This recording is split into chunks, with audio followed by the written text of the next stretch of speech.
So today, I'm gonna honor two women in my life that have deeply impacted me. So the first one, I wanna honor my grandma.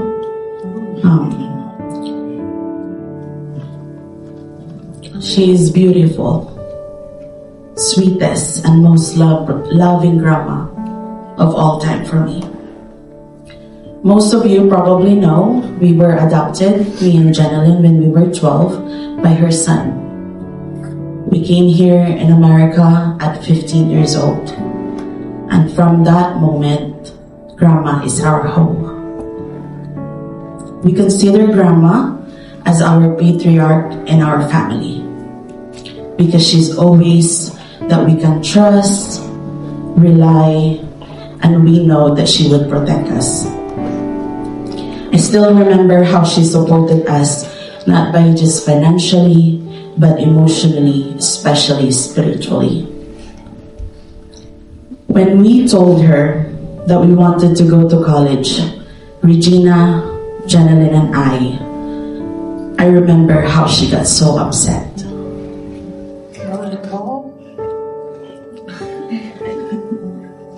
Not because she didn't want us to go, but because she felt like she couldn't provide.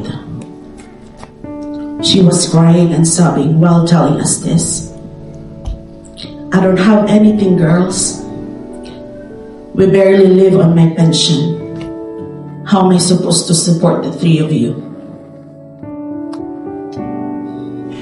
And that moment, it broke me. Because those words came from a heart that loved so deeply, yet felt so limited. But she didn't realize what that moment didn't stop at. It fueled us. It pushed us to dream, to fight harder, because we wanted to make her sacrifice worth of it. She would wait hours in her hot car while we took our entrance exam and never complained. She would drive long distance just to see us in college and never once said it was too much. She gave and gave and gave without asking for anything in return. And then one day, everything changed. She had a stroke. She was in a comatose state for about 3 to 4 days. It felt like our world is falling apart. I still remember sitting in Nanay Joanne's house crying, telling her we didn't do enough. We failed her. The love she poured to us. That pain stays with you. But that moment also our turning point. We made a promise, the four of us, the 4 granddaughters, that we would take care of her the way she took care of us. It hasn't been easy, but by God's grace, we wouldn't do it other way. And through all of this, we have witnessed something so powerful, God's faithfulness in her life.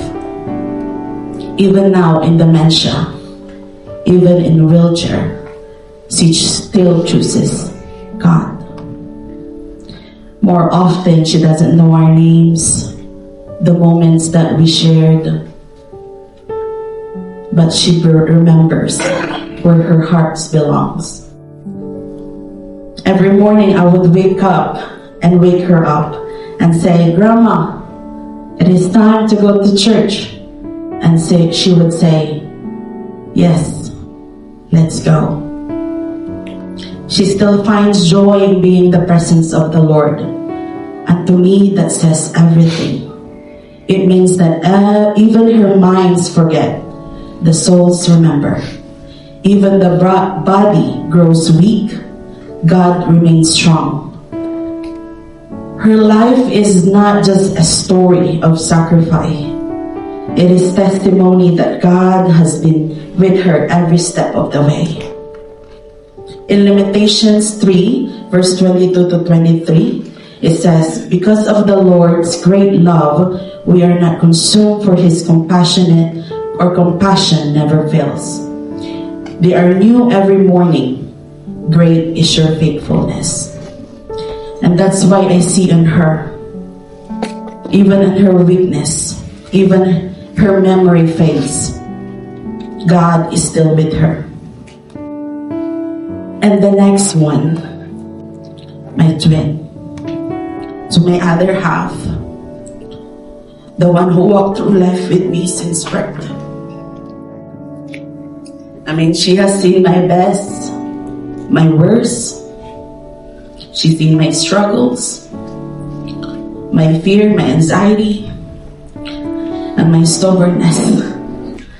Or should I say, she put up with it. But this sister of mine has such a generous heart. The kind of heart that gives and gives, even when it's already tired. The kind that sacrifices quietly, without recognition. The kind that cares so much, but still show up for others. And honestly, thank you will never be enough. So instead of saying thank you, I always tell her, you're always in my prayers, that whatever your heart's desire, as long as it in his will, God will answer and provide.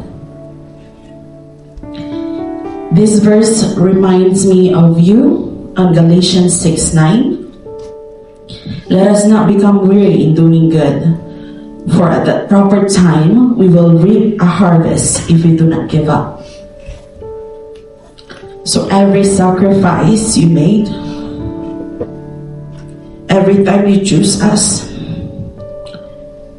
every moment you give, even you were tired, those were seeds were planted.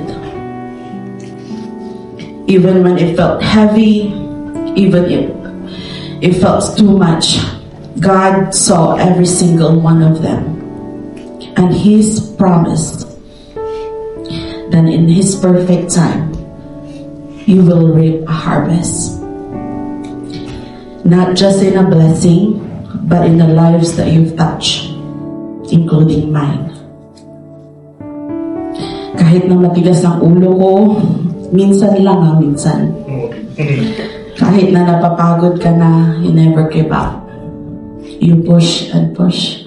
And for that, I thank you.